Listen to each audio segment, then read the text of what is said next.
Good morning, everyone. Thank you all for coming out to another HRG weekly webinar. As we continue to navigate through these crazy, unprecedented times, HRG is committed to providing industry updates and tips and tricks that you can leverage right away in our weekly webinars taking place each Wednesday morning. As usual, just a couple things before we get started. To make sure that we honor the time that we've allotted today, we will answer any questions that come up in an answer sheet that will be sent out later today with the remainder of the webinar resources, including the slides and the recording that you can share with your team. Now more than ever, revenue cycle staff must be efficient and effective. This morning, we have HRG Executive Director of Training and Quality, Megan Smith, back with us to discuss cultivating one-touch claim resolution with a robust quality and training program. Go ahead and take it away, Megan. Great. Thank you, Taylor. Good morning, everybody. This is Megan Smith, and I appreciate you giving me your time this morning. This topic is really near and dear to my heart. Obviously, I work with this department, but I really do see the value in having a good quality program that works hand in hand with training. So let's go ahead and get started. So I'm sure all of you, if you've been in revenue cycle for more than a couple of months, you've seen some of this information, and we all know that rework really in any field is a waste of operations time, and also there's cost associated with it. So really, the average cost to rework a claim is $25. That's on top of the initial work that we're doing on the claim. I'd say on average, we're seeing about 2 to 3 touches per claim, and that's just to get those out the door and to make sure that they're being paid. Sometimes you can just send the claim out and you only have to touch it that time, which is good. But each time you touch that, each time you rework it, it's going to be $25. Change Healthcare did a really large study back in 2017, and I realize it's a couple years ago, but it was a study of 724 hospitals and some of the claims information that they had across the nation. And basically, reworking a denial, that cost is going to be about $118 per claim. Now, that may be leaning more towards the worst case scenario where you have to do an appeal and really use a lot of operational time. And since this was a couple of years ago, I would say it's reasonable to believe that it's even more than that now to rework a claim. Average percent of billed charges that have been denied, they reported about 7.5%. Interestingly enough, on the West Coast, it's actually more like 10% of claims denied each month. And a large contributor of those denials at about 14.5% is missing or invalid claim data. So what that tells me is those are incorrect processes at the biller level, missing information on there.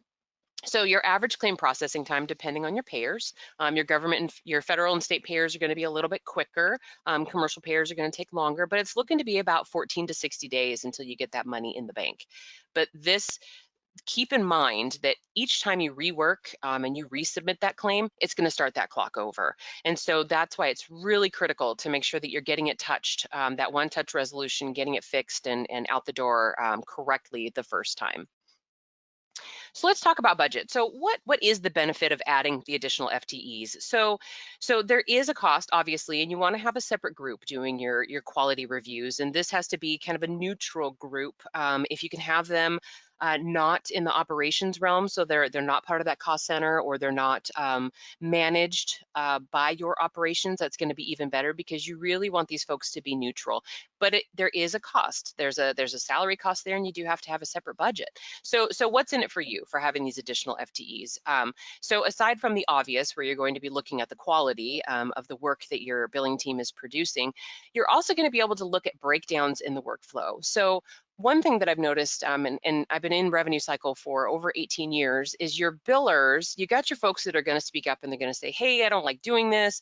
This isn't working for me. But by and large, a lot of your billers are going to suffer in silence. They're going to find workarounds. They're going to push through. They're going to get their work done, and it may not be as efficient as possible. And there's many reasons for that. But having somebody go through, having a team go through and look at the work that the billers are doing, you're going to quickly find out that your billing team is bypassing the automation. And then you're going to ask them, hey, why aren't you doing these automated notes? Why aren't you doing the statusing?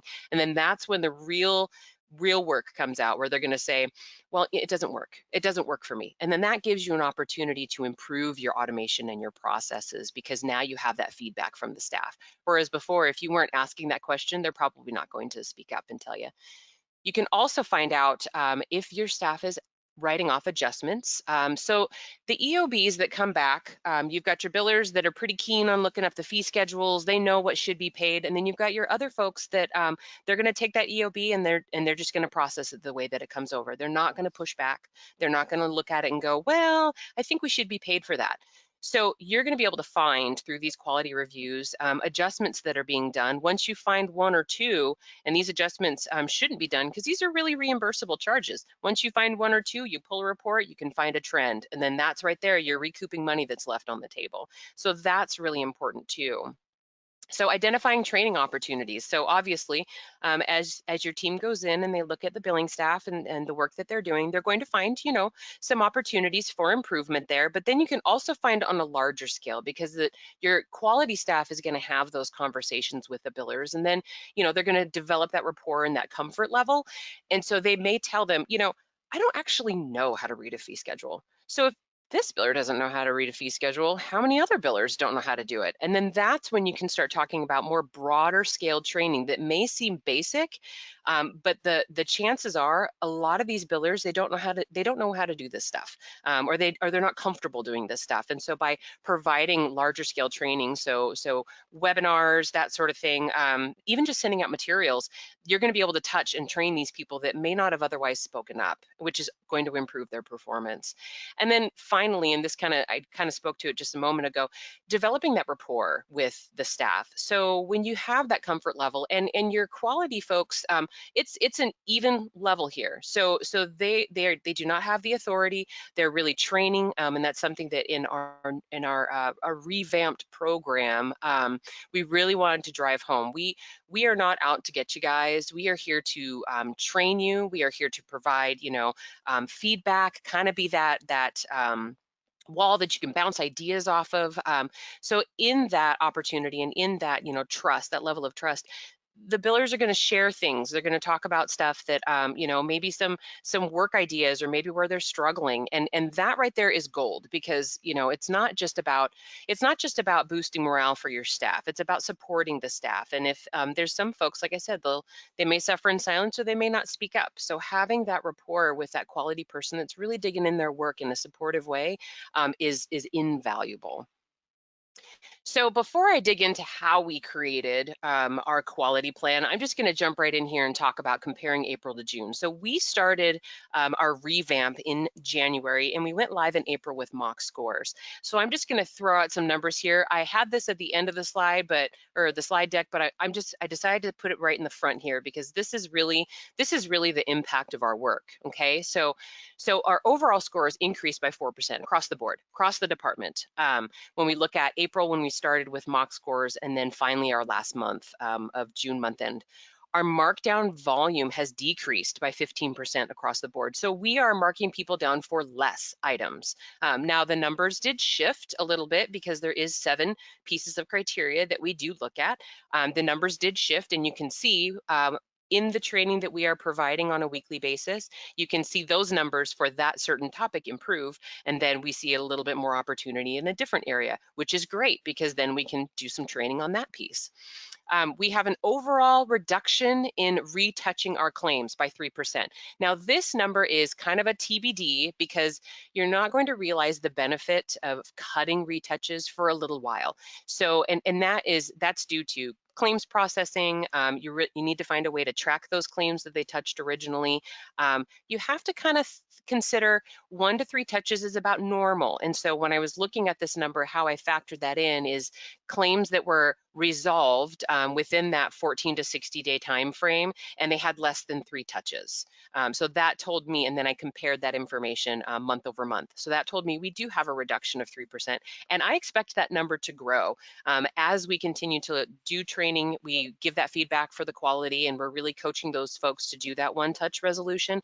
That number is going to increase quite a bit, and we're going to be able to see those claims work through faster, which means that the staff is getting to the stuff that actually needs to be touched, and not retouching things and doing that overproduction. You can see here that comparatively for our April month end to our June month end, we have provided an additional 34 coaching hours in June. Now, some of you may go, oh my gosh, that's huge. And that must mean that that your numbers are worse. And that's why you need to do more coaching.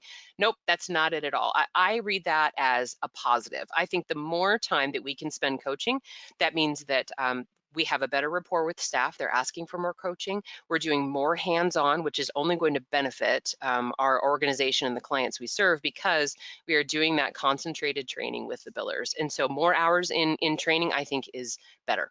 So that's one of the goals, and that's one of the things that I look at. And I do want to see that increase as much as we can. All right. So let's talk about how we put together our plan. So HRG has had a quality program for several years, but one of the things that we wanted to do is we wanted to ramp it up, and this was a vision that our leadership had late last year. So starting in January, we had a plan of ramping up our quality program. We wanted to increase the number of accounts that we looked at, cast a wider net so that we were looking for more training opportunities. We wanted to increase the criteria, so look at more things. And we also wanted to loop in training. So we wanted to integrate training into this quality program so that it wasn't two separate departments. So really bulk up what we're doing in terms of support for the team. So the first thing that we needed to figure out is, because we had an existing program, what was working, in the program, what wasn't working. So, and what were the elements that bring most value? So what are the things that we needed to look at? What was the criteria? Was it account documentation? Was it important that we looked at the status that the team used? Did we want to grade them on using the right status? Did we want to grade them on, how they handled uploading documentation? So what were the things that were important?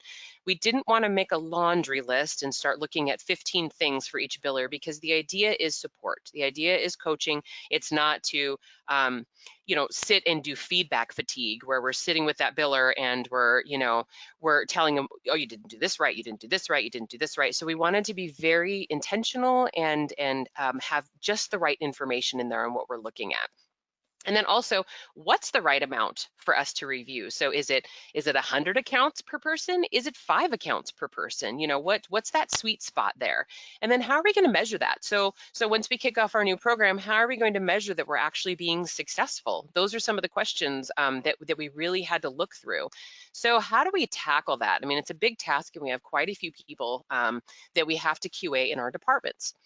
So this is what we did, and it's a little bit of Kaizen, it's a little bit of, I like to say, with a little bit of HRG flavor in there. So we do things a little bit differently, like to think outside the box, and we definitely cultivate creativity here at HRG, which I think is fantastic. So what we did is I called them kind of mini Kaizen events, but it was really, if you know Kaizen, I'm not sure if you can really do a mini, but this is kind of like the Kaizen without a whole lot of homework. It was a lot of brainstorming, and we had a really good time. So we held 4 2-hour sessions. We had about a dozen people per session.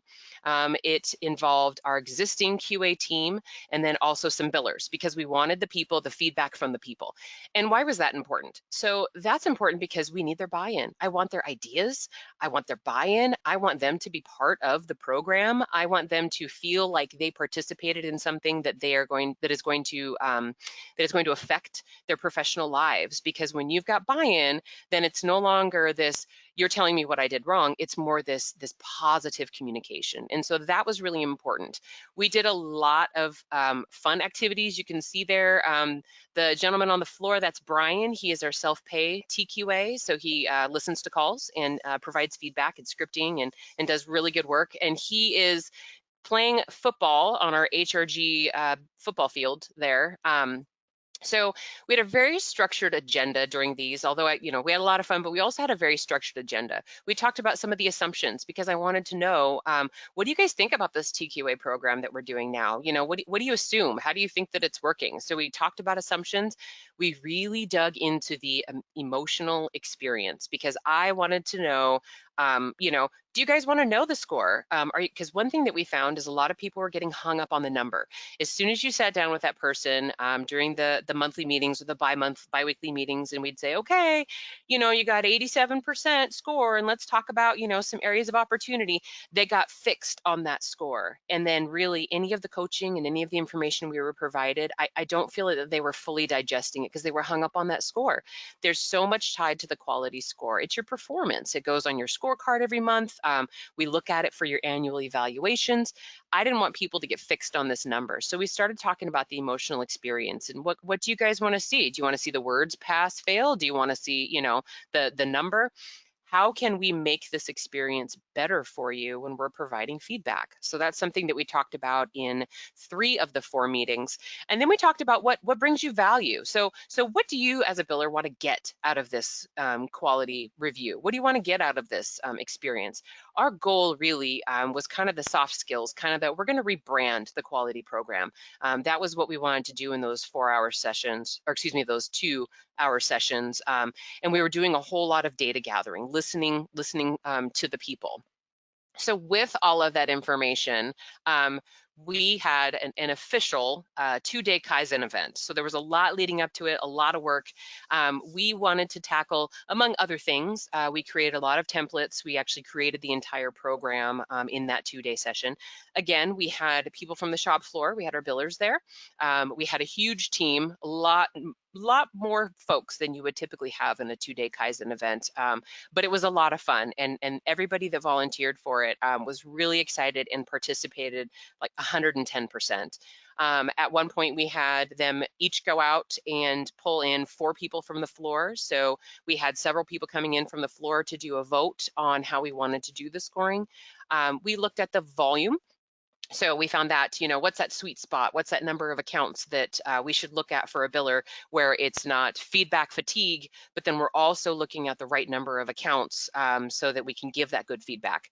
I did a observation timing with our existing QA staff to see what was even possible. So through those timings, we figured out our tact time and we figured out what was even doable, because we also had to factor in, we have meetings. It's not just looking at accounts, but we have meetings. We looked at the average biller production. So if I say I want to look at 100 accounts per biller per month, what percentage of that is, what are the billers actually producing on a monthly basis? And does that make sense for us to look at 100 accounts? Do we want to provide feedback on 100 accounts, really? And then what's their daily productivity? What's manageable for the QA staff? What do the billers do? Found out it's right around 3 to 5%. 3 to 5% of your billers' productivity every month is a reasonable number to give feedback on. So it was manageable based on the observation timings and the average amount of time it took for my staff to look at accounts.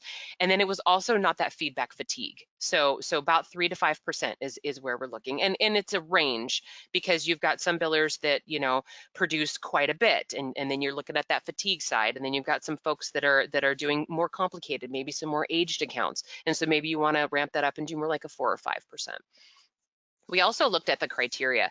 So prior to our Kaizen event, and I think it was late in 2019, I believe, we sent out a survey and we were asking very specific questions, and we got a lot of feedback, tons of comments. And so on our data wall during our Kaizen event, we had all of those comments on there.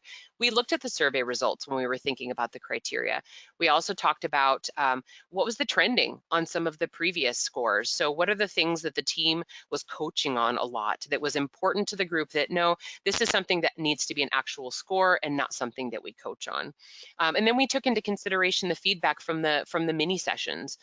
Our goal really, so I have on here that we were going to determine our volume and finalize our criteria, but really we were creating the entire program. And I'm very proud of our Kaizen team, because we did put all of that information together and we created a solid program. So then we had to gear up for go live. So these are really like the 3, I want to say, best practice based on the last 6 months of going in for go live. Make sure that you take your time. This has to be a very intentional kickoff. I don't want to say you've got one try to get it right, but if you have a quality program, an existing quality program, and you're revamping it, or if you're starting from scratch, this is a sensitive subject. This is feedback, and people will say, oh yeah, I'm okay accepting feedback, but everybody kind of gets that pit in their stomach when they hear that they're not doing well. And it doesn't matter how you relay it. You could be as supportive as possible. People just, it's emotional. There's an emotional response to this. So take your time, do it very intentionally, okay? Make sure that you update your existing materials. If you don't have something that supports the reason why you're marking somebody down for an item, you got to create it, because and you have to teach that. You have to send that information out, make sure that everybody is comfortable with it. Have your training, have presentations, write procedures. If you want somebody to follow a workflow, you got to make sure you have that procedure to fall back on, because otherwise you can't support your markdown. Secondly, and maybe this is the most important, you got to over communicate the changes. So we had multiple virtual presentations. These were mandatory presentations because we wanted to make sure that everybody had an opportunity to ask questions. There were 30-minute slots with only about 20 minutes of material, which left quite a bit of time for folks to ask questions. Wanted to make sure that people were comfortable with it. We went out and did kind of an in-service report out at a lot of leadership meetings, went through with every single team, every supervisor, director group, and then at a larger scale, repeated the same message. This is what we're doing. This is the plan. Do you have any questions? This affects your team, making sure that everybody knew that this is what the process was going to be. And then we created at-a-glance documents, a lot of training materials. You can see over here on the side, we have lots of training materials. Here's your at-a-glance document. This is some resources for you to use. We have a SharePoint site. We have a lot of things that we use to support the team, refer the team out so that it's part of that coaching. It's not just me telling you what to do. It's an actual document that you can go and resource that supports the markdowns, which is important. And then lastly, maintain your course. So follow your rollout timeline. When you're creating your timeline, make sure that you give yourself enough time. So for example, for March, we did very limited. So we did all of this work, I would say January and February was when we had our Kaizen events, and we hit the ground running, hit it hard, planned a lot of things, and really put our project plan into place.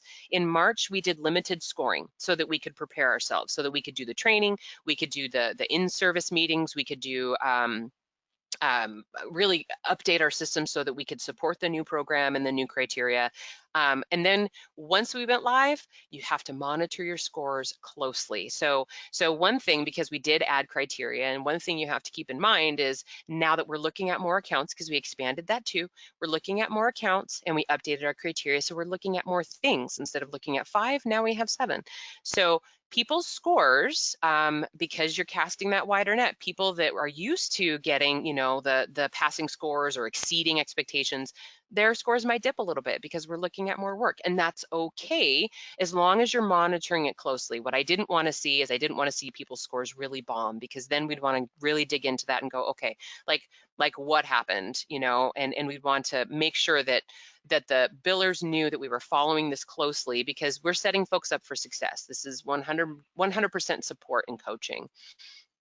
So how do we monitor this? So one of the things that the team that we talked about, not necessarily in the Kaizen event, but kind of after that, is how are we going to monitor what our numbers look like and make sure that we are being successful, and that we're watching, those numbers go up and not dip too low. Okay, so we created a biweekly and month-end reporting. So one of the things that was really important to me, instead of just sending month-end numbers to the directors, I don't want the billers and I don't want the directors to wait an entire month and continue to make the mistakes. And so we are sending out, and the QA folks, my team was already sending people messages and saying, hey, heads up if they saw a trend.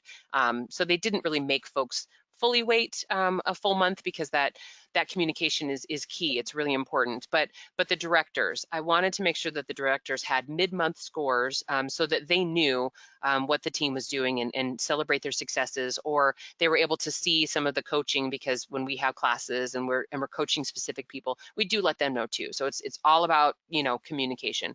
So in our biweekly and month-end package, we have weekly trending. We've got it broken out by director, and we have it broken out by supervisor. We have a 6-month trending by biller, so we can identify folks that have struggled for a couple of months in a row, so that we can do additional training time with them.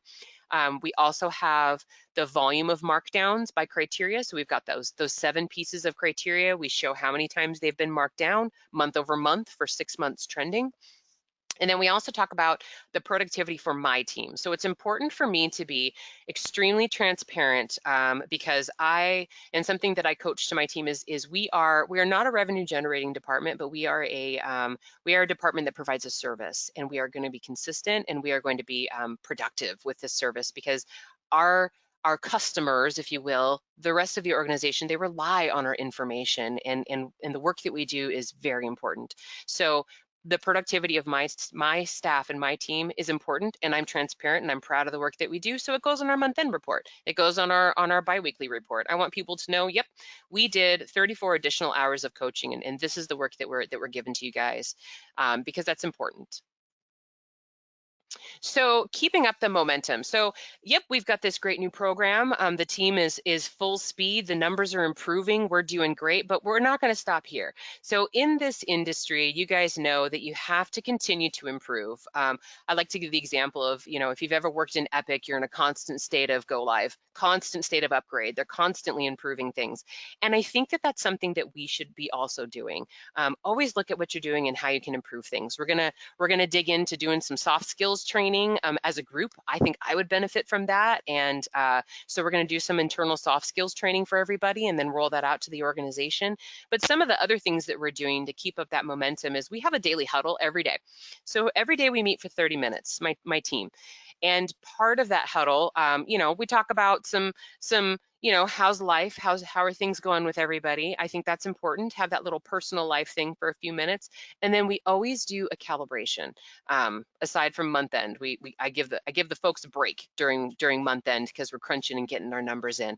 But we always do a calibration. So we take turns and we pull up. It's either a call recording that we listen to for self-pay, or we look at some accounts and billing.